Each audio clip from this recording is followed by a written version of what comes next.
the day, is the only all-women panel.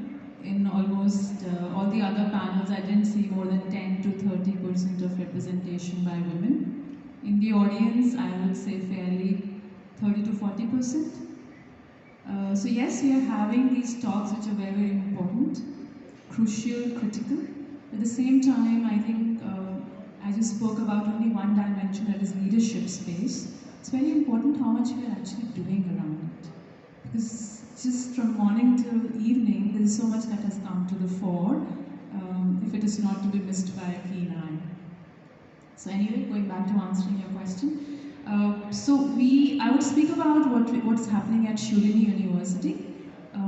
Fairly, I can now claim, because it's out in the open in the public, that in the leadership development space, we have started an initiative. So when I say we, I don't want to say we as in Shulini only. I would rather be talking as a representative of the academic fraternity, because I think it just spills over once you have your eyes set on a mission, which you're very passionate about. So we have started working with women students, specifically by roping in international coaching federation credentialed coaches, not to promote any organization here, just to say that credentialed coaches, people who are trained professionals in this space of executive coaching. We started with an exploration 3 years back in 2021 to understand what executive coaching, which largely is a norm in the corporate sector for 35 plus years of age, would it work for a young adolescent between 18 to 25, and why not? Because I, being an academic and also a credentialed coach, when I was walking into the classrooms and when I was walking into the executive spaces, working one-on-one with C-suite leaders, I was wondering, here is a person who has now a fixed mindset, no matter how much we claim to have a growth mindset. And I'm now going to work with this person who is very willing and seeking to work on himself or herself, but go back to the basics. So why not start when it actually started to formulate, when the beliefs start to formulate, when your value systems take ground? That's when we started exploring. We started with a small pilot. We were able to sustain, and we got very promising results. So to explain better, these coaches worked one-on-one with students, and these are not any standard training, mentoring, counseling sessions.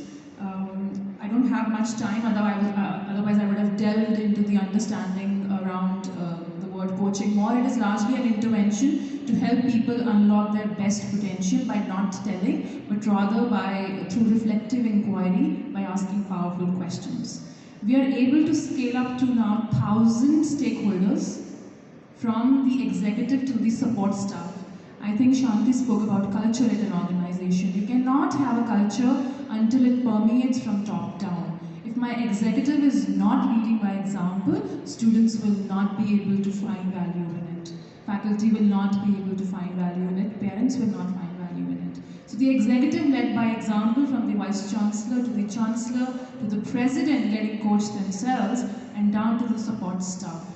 And this space that the center I lead is called Center for Leadership Coaching. So, and we are not talking about leaders in one space, right? Because I believe you are not, leadership is not a doing, leadership is a being. You can't be a leader in a space when you're in a boardroom or similar such spaces. You are a leader 24/7 in the space you are. So we are not talking to students leadership in the sense of hierarchy, title or position, but we are speaking and we are having these conversations. The conversations at the campus have completely transformed, because are you a leader while you're walking down the staircase and you see a support staff? How do you behave? What is your being? So in that space, and we have 250 plus credentialed coaches from 18 countries. I mean, we are really talking business here.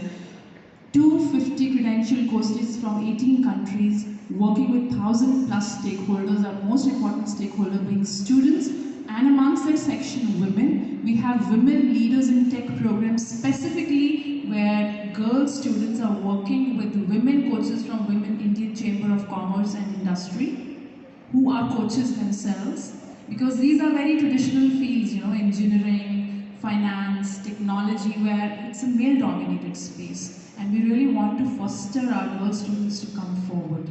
And that is a separate space where all these wiki coaches are working with.